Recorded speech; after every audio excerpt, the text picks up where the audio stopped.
Hindi kasi ako marunong gumamit ng clicker. Yan. Ayan.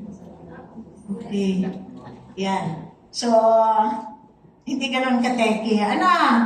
So, people that has different backgrounds, academic backgrounds, capabilities, and ideologies. So, ang dami, iba-ibang background ng tao, right? Yes. In our industry, actually, we are not selecting people or looking to a people who are in this level, professionals, or in this category, but as we always that this company is a fair company, equal opportunity, right?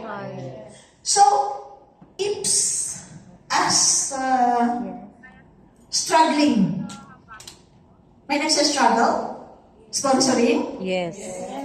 Yes, may nagsa-struggle. So now, as we go along, we will know and we will know our struggle, how to find solution in the struggle. So, a lot of people, so it's not a problem, the people.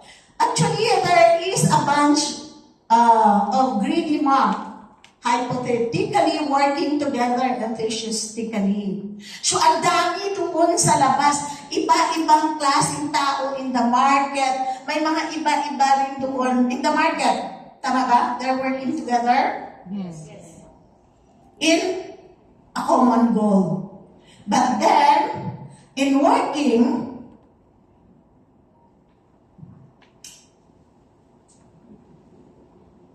ang sabi nga, outside, no? Ang sabi, more people pull, more money earn. Tama? Yes. Kaya madamihan ng tao. Hanap ng tao. Why? Looking more people because the mindset is to earn more money. That's why we are so busy every day. Sinong busy every day? We're so busy every day looking for a people. Because for us to earn money. In our industry, direct selling, a lot of groups are doing that. Tama? Yes. Because they're working so hard, just to earn money. But then those people their thinking is short thinking, no?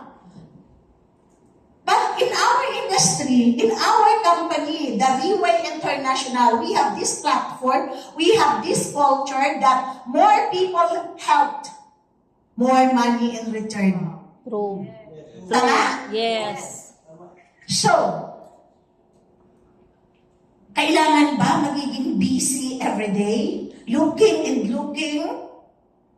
Yes, because we need to sponsor new ones. But remember, it's not by sponsoring people.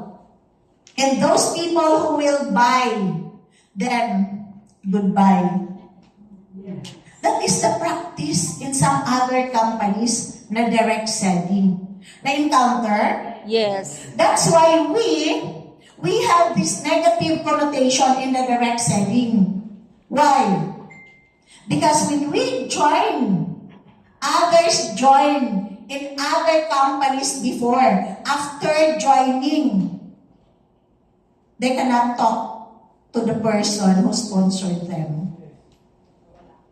That's why this industry, sometimes there is a negative connotation. Tama? Yes. Even me, I don't want to join the direct selling or the direct selling because I have that negative connotation that when you buy or when you invest or when you join, eventually, it will die down. You cannot see anymore the person who sponsored you. Tama? Yes. But then, in our company, the Reway International, it's different. There is long term. So what is long term?